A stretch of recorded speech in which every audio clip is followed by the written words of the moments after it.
اللي هو خالد عبد العال، وانا كلمت اللي هو جمال عبد الباري مدير الامن العام، وبعت قوه من الشرطه عشان تروح الولاد. اللي حصل ده ما يعديش، ولو الدوله هتعديه انا مش هعديه. اللي حصل ده اسمه نادي الزمالك.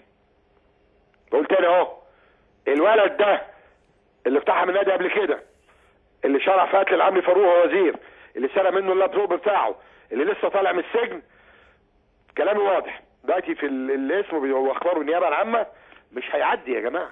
تخيل انت عندك ابن عنده 12 سنه في اي لعبه، ها، ويتحبس في اوضه لمده ساعه جوه وخايف يطلع من ضرب السنج والسكاكين. هو في ايه ده؟ فين ده؟ في مصر؟ مين ده؟ فين الدوله؟ يعني فين الدوله؟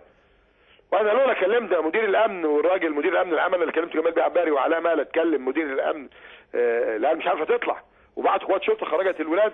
وطبعا لان الماتش ودي ما كانش فيه اختار قبل كده انه عشان الشرطه تروح، خلي بالك. لكن هذا الاسلوب مش هينفع، ده رقم واحد.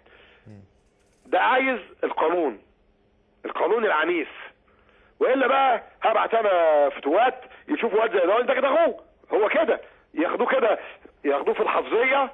انا اصلا من رود الفرج ياخدوه في الحفظيه علوم رجليه لغايه ما بان صاحب. فده اسلوب مش هيمشي معانا. فين الدوله؟ ده رقم واحد. رقم اثنين يا خالد، طبعا يعني انا بشكر السيد رئيس الوزراء من خلالك انه تكلم السيد وزير الماليه في